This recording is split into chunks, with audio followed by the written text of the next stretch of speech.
Welcome to the Mid-Life Reimagined Podcast. I'm your host, Sally Thibault. Throughout this podcast, I'll be bringing to you stories behind the women who are living their best lives post-menopause.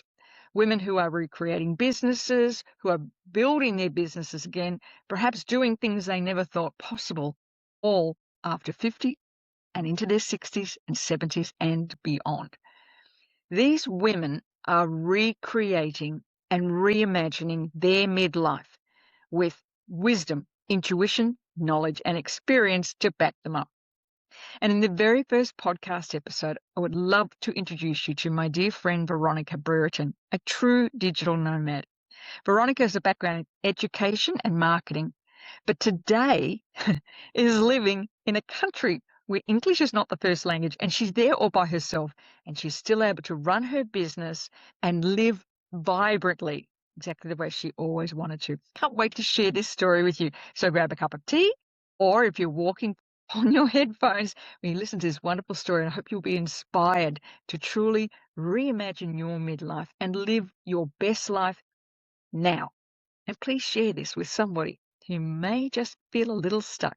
Ladies and gentlemen, I want to introduce you to my good friend, Veronica Brereton.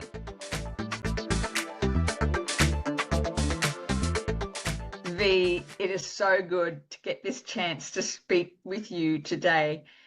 Veronica is in Spain and I'm in Canada, and we met each other on the Gold Coast. Thank goodness for technology, we can keep in touch. Exactly right. Yeah. How long have you been in Spain now? So you did your move first, and I came here in the end of March, so early April. I've been here a bit over 18 months now, or around 18 months. So yeah. Because so we this is our 2024. Yeah, you would have moved end of 23. 2 years in November. Yeah. Your story is fascinating. I asked Veronica to send me this bio, and it was just the most incredible story. I mean, I just admire you so much, your tenacity, and you've just got this kind of way of just taking on any challenge and figuring it out. But let's go back. Tell me a little bit about your part. Like, what's your background in your sparrow? How did this all start, basically? Okay, so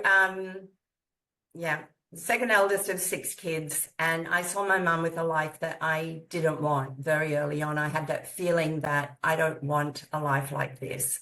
I don't want an ordinary life.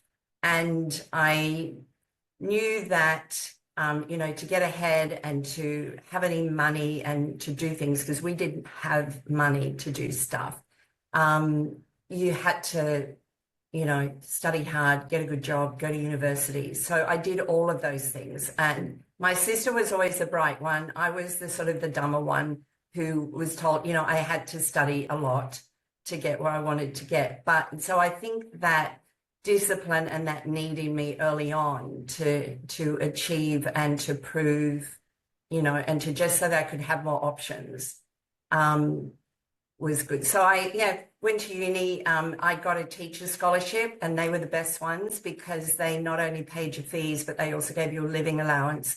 And if I did that and I worked, I had cleaning jobs and stuff, that would mean that I could do uni. And so I love that. And then so from uni I went on, and it was a teacher scholarship, so that meant I did a dip ed year. I did a few years teaching, and I always wanted to travel. And so my boyfriend and I decided that we were going to go and travel in Asia. He was a town planner. I actually met him at uni, so that was kind of nice. And we got married before we left, in case we wanted to go somewhere and stop and work there. So it was never I never wanted the big white wedding. I never wanted that. So how old were you then? 23, 24, because was this in Australia. In Australia, okay. And I was in Canberra at that stage. And the good old days when uni was free. Right. So, anyway, so I did uni, and then we went traveling and spent several months through Asia. It was amazing. I loved it. And then we went up to Hong Kong. He was a town planner. He was keen to get work there. And I got work easily because I knew I wanted to travel. So I did some teaching English as a foreign language in as another teaching subject, as along with my geography, economics. And so I got work with the British Council and loved it, loved having Hong Kong as a base. It was busy and heaving, but everything happened quickly, and we could go into China, into Japan, down to the Philippines for a weekend over, and you're in your 20s, you don't have kids, and yeah, life is great. And so I loved that. And then I changed husbands in Hong Kong for the first time. It's like we'd been married for a while. I'd known him for a while before we got married, but in Hong Kong, it was just like you just change a lot in your 20s. And I'd always had this thing. I'd seen so many people stay in marriages where they weren't happy, and I thought, I'm never going to do that. If I get married, I'm staying. It was always, I'm going to stay in it as long as it's good, and then I'm out of there. So it was like, what I realized today, actually, when I was reading all about 2026, the year of a horse, I'm a horse year. I'm 1954. I'm a horse, a wood horse. And the biggest thing for horses is freedom and not being boxed in. And it was funny because reading about, my personality, I was like, oh my God, it said, you don't do relationships well because of your freedom, you need freedom. And I do, and I don't tolerate being told what to do. And I don't, it just doesn't sit well with me. So yeah, I've been married and divorced 3 times, just for the record. And now it's like, I'm not sure that, relationships suit me too well, friendships are great, but yeah, whatever. Anyway, so did Hong Kong, went back to Australia. Well, I was teaching in Hong Kong, and actually it was a really important moment because when I was doing my master's, I left the British Council, went to work at a university because I would have more free time to actually do my master's. And we were I was at an event with a colleague. There were all these senior lecturers, blah, blah. And we were looking around and we were thinking, oh my God, what a boring lot they were. And she said to me, V, if we stay here in 5 years' time, that's what we've got to look forward to. And I was like, I can't do that. I'm not doing that. And so I started putting the word out. And anyway, one of my colleagues actually told me that his partner was looking for a business development manager for his interior design business. And so I went for an interview and got that job and was terrified. I had never done cold calling, business development, taking people out to lunch, any of that sort of stuff. But I did it because I knew what I didn't want. And so it was kind of being prepared I just wanted to get and do something far more adventurous and interesting. And anyway, did that for a few years, loved that. And then went back to Australia. And just before I left Hong Kong, Jeff had said to me, he said, V, don't get another job like this. He said, go into real estate, you'll earn a lot more. You'll be doing the same sort of stuff, but you'll have better, financial rewards. So I followed his advice. He told me not to wait for an ad, target the companies I wanted to work for, go in and see them. And if they wanted me, they would create a position for me. And they did. It's like that whole thing of where you put something out there. And I think the older I've got, the more I know it's mindset. I know it's energy. I know it all comes over in confidence and whatever else. But of having a very clear vision of what you want is just the starting point for so many good things. 100%. 100%. I'm just wondering how did you find that kind of confidence to go, you know what, I've never done real estate before, but I'm just going to phone somebody and get it. I mean, where did that come from? I don't know. I haven't got it now. I don't know. I mean, then I was sort of, late 20s, early 30s. And I'd come out of Hong Kong. The job, working with Jeff had been really good for my confidence. We were a great team. I knew I was good at what I did. And I just, I think based on that success and going back into the Sydney market of all markets, and I think a lot of it was ignorance as well. It's like the less you know, the less you're scared of. That's true. And I just sort of bowled up to these places, made an appointment and told them why they needed to have me on their staff and what I'd done in Hong Kong. And I don't know, it was just that time where I was boldly confident, and I need to get that back. But yeah, year of the horse next year, that's going to be it. Yeah, it was, even thinking about it now, I'm going, oh my God, how did I do that? But yeah, so Sydney was good, and it didn't take long to, I earned good money. My goal was to earn more than my husband because he was a bit of a, it was all right for him to spend money. It was not okay for me. He turned out to be very controlling, very this, very that. So it didn't take me long to realize I needed to get out of that relationship as well. But it proved to me that, I could do stuff. But it was also, I wasn't very happy with myself for failing at yet another marriage and feeling that, why couldn't I make this successful? Yeah.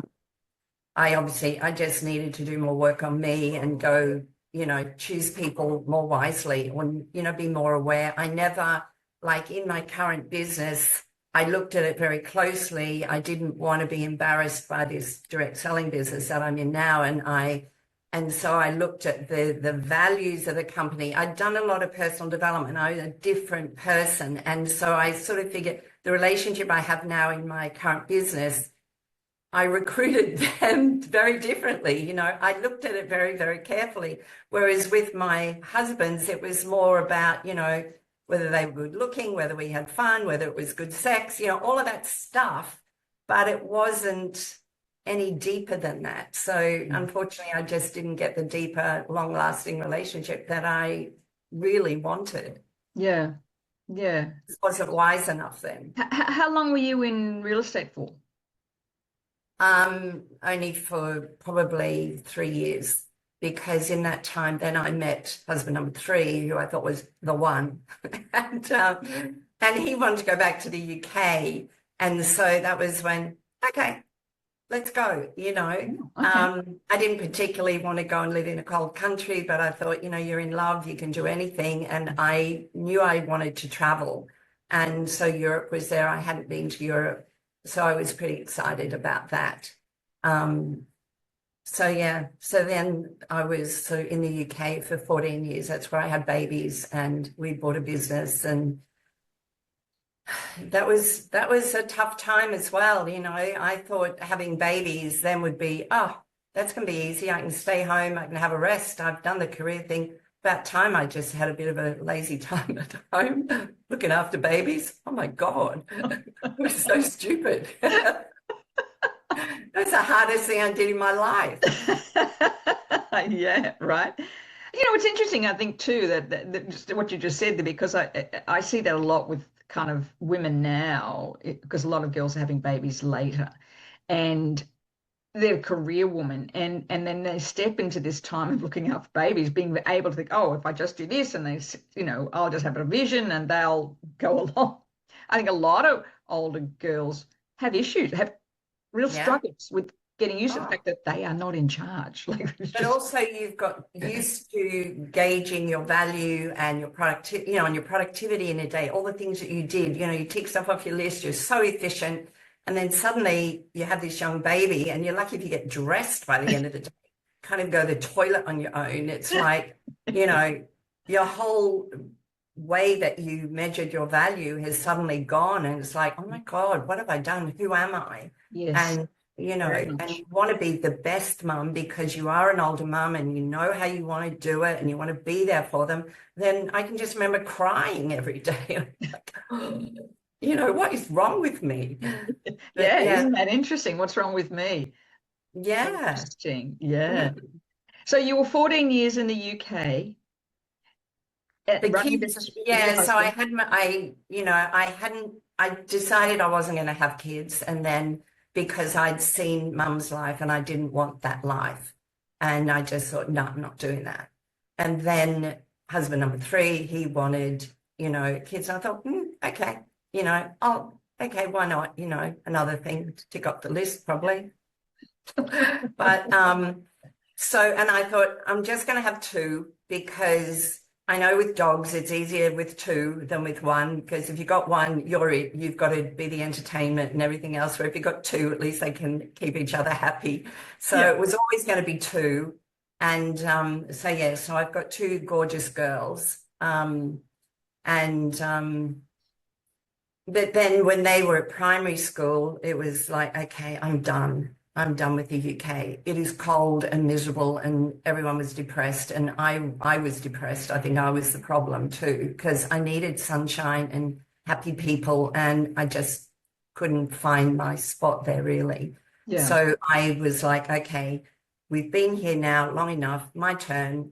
When the kids finish primary school, we're going back to Australia. That's it. And mum was getting older. She'd had some falls. I just wanted to be home. I wanted to be closer to her, and I wanted the kids to grow up with sunshine and beaches. And I'd been home on holidays and seen kids doing nippers, and it was like, oh my God, here, in the UK, they've got all these layers on. They look like these, little whatevers, because I had, the little purple little hands because it was so cold. Yeah. And all the indoor stuff you had to do. And I just didn't want that life for them. So it was like absolutely non-negotiable for me then.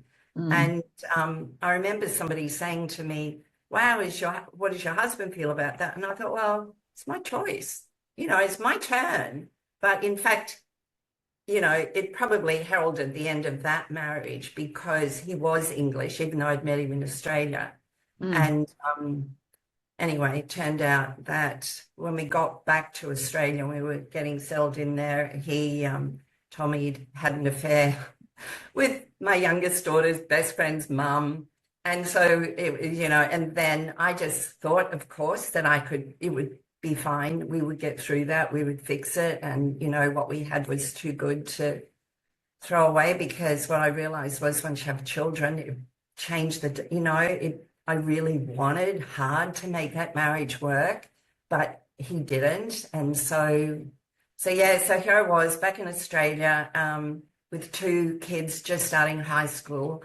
He left, didn't even leave a note. I got a message from the airport saying that he was heading back, and I didn't know anybody because we'd been away. We were new on the Gold Coast. He just, we'd bought a business. He was meant to run that. I was actually going to teach at Bond Uni, and then suddenly he was gone, and I was like, okay, okay, this wasn't my plan. I didn't have a plan to be a single mum in my in my 50s, my early 50s, and with 2 kids and no money really to talk about, and he wasn't, contributing. So it was another really tough time where I had to sort of tell the uni they'd offered me a lecturer's position there, and I said, sorry, everything's just changed. My husband's gone. We've got a business. I'm going to have to run that because, so I didn't even know anything about the business. I didn't even know where the van was parked or it was a vending business, and I had to somehow find the sites and learn how to do it and learn how to back a trailer and change the circuit board. I did all this stuff. So there wasn't any time to really grieve. I got angry, and I think my anger at that stage was what got me through it. Yeah. It was like, how dare you do this to us and leave us like this? And how am I going to survive? How am I going to get food on the table for my kids? And anyway, it just kind of worked out. I don't know. The universe is amazing for me. It just somehow brings it together, even though, I mean, obviously it doesn't come without its angst and its sleepless nights and tears and all the rest of it. But the kids were amazing. They were, early high school, I didn't have bad teenage years with my girls because they'd already seen what I'd been through. And I think they said to me later, Mum, we couldn't be awful to you, because we'd already knew what you'd been through. And so they were great kids and so supportive. And we were a really good team, and I had students in to help pay the rent. I knew I needed to change the energy up in the house. So I got a couple of students in. And that meant that we had to kind of be happy and get on and do stuff. And so built that business up. And then then I was like, okay, a few years in, everything was fine. And I couldn't stop crying. And I was really depressed. And I think that was probably menopause and exhaustion and everything happening all at once. Yeah. And I was like, what is wrong with me? What age would you have been then? So 55. Yeah. 55, which was like, I hadn't got my period until really late. So I don't know how that all works out, but I kind of, that didn't happen until I was 16, nearly 17. Yeah. And so I think everything was kind of later. Yeah. But also there was just too much happening in my life to be aware of any signals. I was in a constant state of stress and overwork and everything else. I mean, I was having fun. I was loving the kids. I was loving my independence. The fact that I didn't have to negotiate the parenting with anybody else. It was just us. Best thing he could have done was head off the other side of the world because I didn't have to see him, deal with him, share the kids. So that was good. But then, the beginning of that year, 2009, when I was 55, turned 55, I was suddenly just seemed to be a mess. And I think a lot of it was exhaustion, but also, probably, menopause coming on. And it wasn't until a bit later that I actually had a hot flush. But I remember going to the doctor then, and all he did was prescribe me antidepressants. And I was like, I'm not taking those. So I just threw the thing in the bin. Isn't that interesting? I'm just going to interrupt, but isn't that interesting that the doctor didn't say, how old are you? Let's do some. And I think this is the thing that I want to kind of impress on some younger gals that might be watching this. They didn't talk about it. They didn't question where your hormones were. They didn't say, listen, this is what could be happening. It was like, oh, okay, you're exhausted and you're depressed, put your antidepressants. And that's a story I hear so often. Oh. That just terrible. And we didn't know because we didn't have online anything. There was no Google. You just trusted your doctor. I mean, your story sounds like you had lived in just heightened stress for so long. Yeah. I was aging really badly. At 50, I thought I looked pretty good for my age. By 54, whatever. I had aged incredibly badly. And so that was about the time that I, heard about this little wrinkle iron. And so, of course, I went and had a demo and I was like, oh, my God, this thing works. I totally want that. And then I heard about there being a business attached and I thought, maybe I could do that. Maybe, I know lots of people. Everyone I know's got wrinkles and they don't want them. I could do that. It'd be easier, I was exhausted and I wasn't, I kept thinking people said, find what you love and do that. And I'm like, I don't know what I love. I don't know. But I thought, I think I could do that. If I could help other women feel better about themselves and help me in the process, I think that would be good. And so it's like that really strong gut feeling that I just listened to, thank goodness, because coming into that business, which was health and nutritionals and natural anti-aging skincare, where, I looked terrible. My health was really bad. So I wasn't qualified to help people with anything, but I had always been interested in health. Dad had died at 55 from cancer, and I thought, that's not necessary. I do not want to go down that path. So it was always my passion. Yeah. But so anyway, to find something where I could put my own health and my own needs center stage instead of being in a business where I was the afterthought and everyone else came first. And that's what I see so many women just being so exhausted through life, through their job, through their business. And I'm just incredibly grateful that when I needed something, it appeared, you know, and I was grateful also that I was open-minded enough to actually have a look at it instead of just saying, no, I don't want to do that. Yeah. Because it was like, you're 55, you might not want to do it, but what other choices have you got? You better have a damn good look at it, you know. Yeah. And because you built that business really quickly, didn't you? I mean, Yeah, I did, because I was excited. Suddenly I could see a way to change my future and to get some life back and to, you know, and that's another thing, when you've got something to look forward to, it's so important, I think, for women as we get older to have a passion, to have a purpose, not just to retire or get old and do nothing and sit around and do nothing or go to lunch or I don't know. It's like, I really think it's important that we have something that is challenging us, is forcing us to grow and to use our strengths and to dig deep and to think, what else have I got to give? Who can I help today? You know, what can I do today that's making a contribution?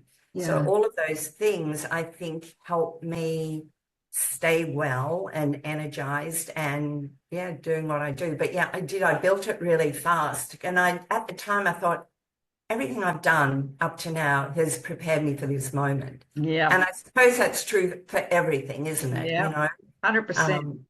And I think that too, that, you know, the direct sales business suits you, one of your strong values, which is freedom. Yeah. Yeah. And now, and then, as we mentioned before, you decide, okay, I'm comfortable here. I'm going to make another change.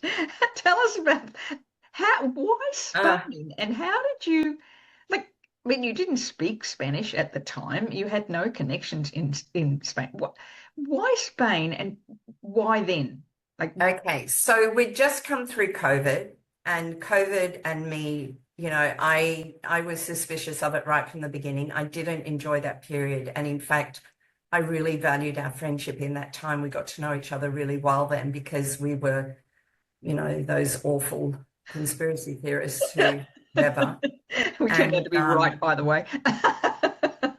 Anyway, that's a whole other story. I know, that's another story, right? But at that time, it was like, I'm going to leave Australia. I cannot bear this government. I cannot bear the way that this life here is going. And so that kind of planted the seed. Where would you go, V? Would you go? And I knew I loved being overseas. And the kids were old enough then. They were both working in Brisbane. They'd come through uni. And then so that sort of planted the seed. And I just was starting to think, okay, where would I go? What would I do? And then Zoe wanted to go to Cambridge, so she wanted to go so she got scholarships and stuff to go to the UK. And Shan decided that she'd go to the UK as well, because they're very close. And she also, you know, the thought of the travel and the different life and the bit more of an excitement there. They had better, you know, there's more to. UK might not be the perfect place to live from my perspective, but it's a good jumping off point to Europe, and there's a lot of, you know, great music and concerts and bands and all the cultural stuff that happens there, that if you're young, is really where you want to be. So I really encouraged them both to go. And then it was like, okay, well, that was silly, wasn't it? Now you're on your own. But then it was like, so what do I really, really want to do? I can do my business from anywhere, was what we always said. And so I thought, okay, with technology, you know, I'm sure that I can make that work. So if I stay, again, it was like that, in 5 years' time, how do I want my life to be? If I stay here on the Gold Coast, which I loved, and I had my 2 gorgeous little Westies, and I used to go to the beach, and then I used to have coffee, and I used to go to network events, and I had a whole wonderful circle of friends. But but I just thought it's going to be the same thing. Every year is going to be the same. And you're only, you're only in your late 60s by then, sort of thing.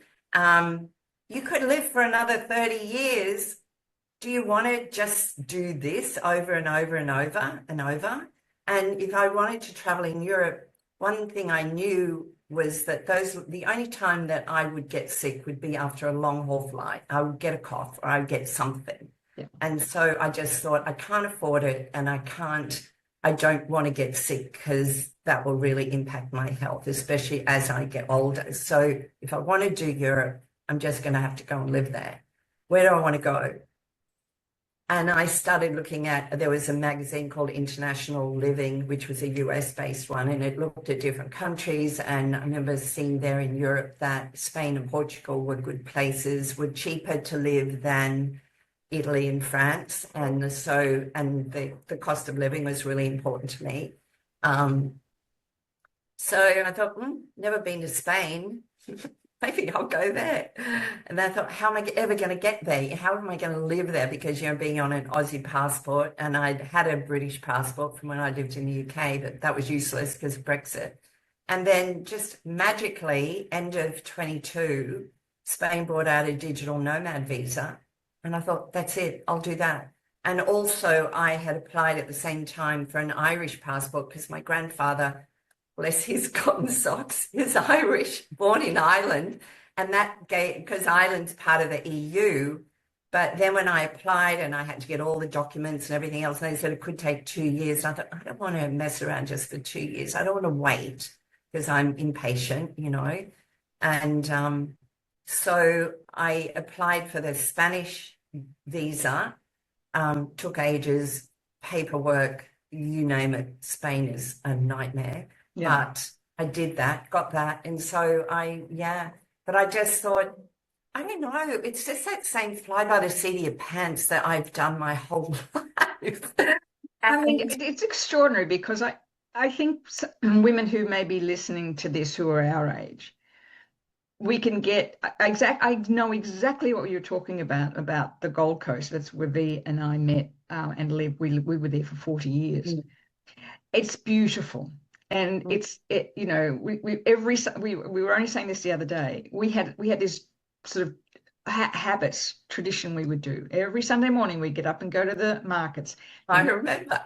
Yeah. Then green juice. Great, my green juice, listen to the music. We'd come home and we'd make brunch. Then I'd wash all the sheets and towels, and then I'd do a little bit of work, and then we'd go for a walk at the end of Sunday.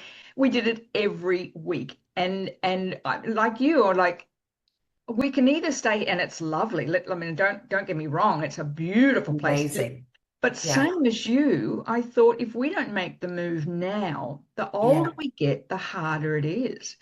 Yeah. And I think that's a really key issue, is that because you and I both put our health and wellness absolute number one.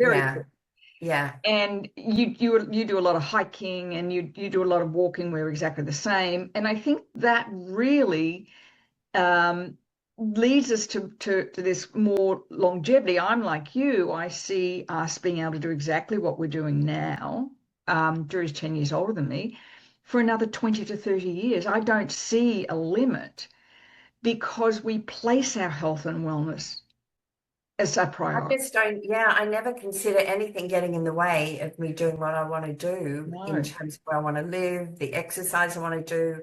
And so it was like, I woke up this morning at around 6, and I've been thinking, it's amazing how the mind works, because I thought, you've got to start getting up earlier so that you can get your exercise in, do this, do that, if you're going to be a better version of you in 2026. Yes. So this morning I wake up and it was 10 to 6, and I thought, shit, it's too early. But then I thought, no, this is your future self. This is your better version of you. Yes. Get out of bed and get your ass out there and do your journaling and do your exercise and do this and do that.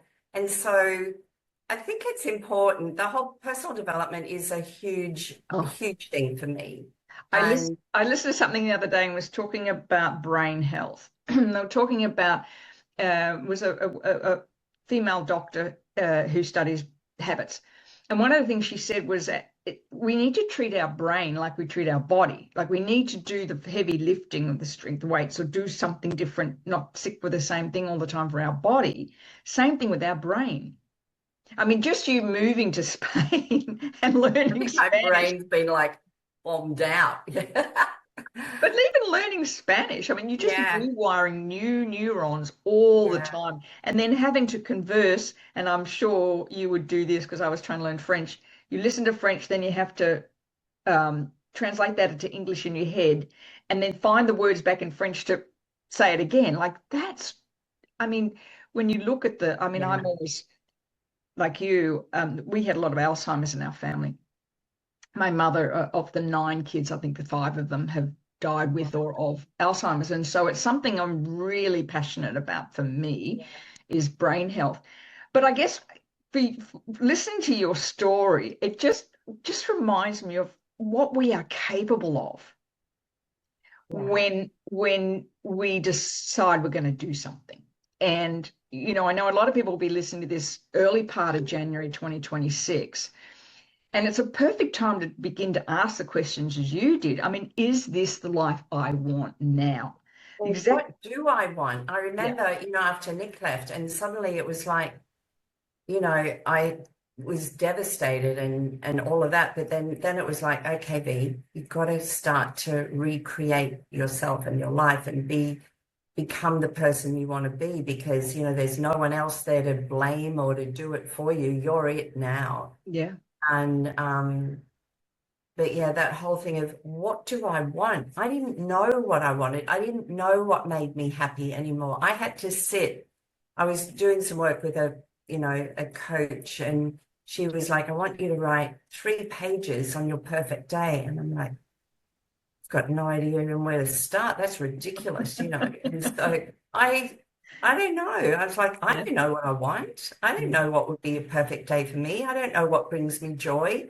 That was a luxury that I just had to work and stress. And, you know, and also when you're a mum and you've got kids and your days just roll one into the other and you're running a business as well, it's like hobbies and things that you enjoy don't seem to even get a look in. But I think it's really, really, really important for women. And part of the whole menopause thing I love is that it is that chance to really do a bit of a deep dive and think, okay, this is a transition to my next stage.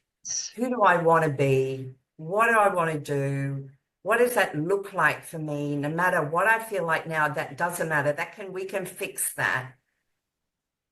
But yeah, what does it look like? Do I want to go and live somewhere else, or am I really happy to be here? Have I got grandchildren? I didn't have grandchildren. I didn't have anything to pull me to make me stay, which I loved. My mum and dad had both died. Perfect. Because I didn't have to stay and look after them either. It was like a dream situation with the kids over here, but with nothing except my 2 little dogs. And I found a wonderful, wonderful, you know, home for them.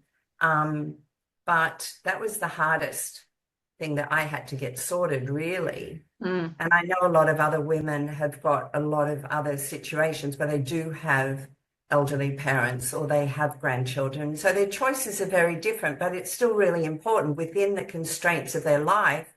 How do they want it to be? What are the things that are going to bring them joy? How are they going to look after their own mental and physical health? And placing that as a priority. I think that's the thing as you come out of menopause where, you know, estrogen is the caring hormone. So as we, you know, from young women, as we go through puberty and then pregnancy and then, you know, menopause, it's all about caring for other people. That's the caring hormone. And being concerned about what other people think and making sure your parents are okay and all that. So we had a similar thing. My dad passed away a 1.5 years before we left. We probably wouldn't have left if he'd still been alive. But that caring. And so when menopause, you go through menopause, postmenopausally, and your brain has to recalibrate and it doesn't have that caring hormone anymore. It's like, oh, I don't care what you think about me. It's about me now. Isn't that the best feeling?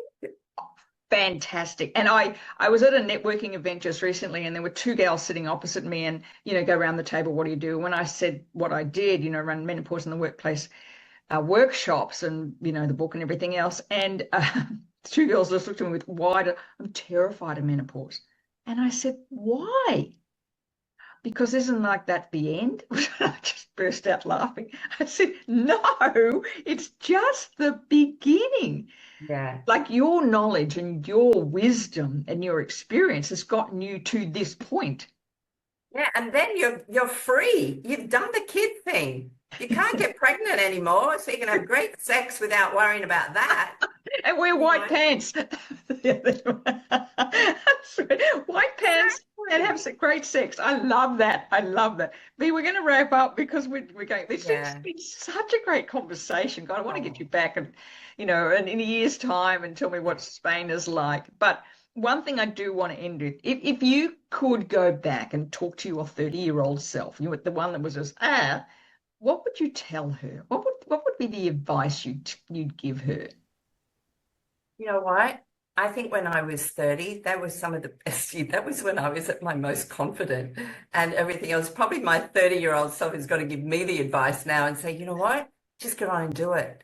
Keep doing what you're doing, blah, blah, blah. Because I think at that age, and I know it's different for everyone, but I also, and then it was through the kids thing, I think, that I lost a lot of my confidence. Yeah.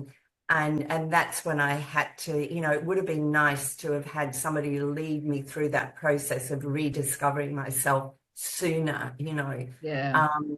I think to find a good mentor, is really, really important. Somebody to help you when you, because I know I did a lot of it just on my own. My mum wasn't in any position to advise me on stuff, and she wasn't around when the kids, I was in the UK, but I think having an older woman who is engaged and doing stuff to seek advice, but probably when you're 30, you don't want it. I know my kids certainly don't want any advice now. That's what they think they know it all. Oh. Anyway, it's been such a great. Now, if you want to reach out to V, I'm going to put all her details in the show notes below. And especially if you're interested in a direct selling business and you're like, you know what, I need the freedom, reach out to V, especially if you're in Europe, because it's, I think we're both involved in the same company, and I'm just ever so grateful for the state of my skin. I remember exactly the same as you, looking in the mirror one day and going, who the heck is that? I'm like, oh my God, yeah. It was, it's and to have these products has been fantastic. V, I have loved this talk. You're just such an inspiring person. Hey, ditto. It's, it's just such a lovely friendship to look at you, all the things that you're doing. Thank you. And all the best for 2026 year of the horse. Look out, V. I know, right? All those powerful women. I hope you enjoyed that episode as much as I did. Veronica is just such a wonderful person. I'd still take my hat off to her, being able to do what she did all by herself. I'd love you to click the subscribe button, as each week I'll be bringing you new episodes of the Mid-Life Reimagined podcast, interviewing various women who are able to tell their stories in such wonderful wisdom and hindsight. So I look forward to seeing you next week on the Mid-Life Reimagined podcast. And please share this with someone you know who may be needing a little bit of inspiration in life beyond menopause. See you next week.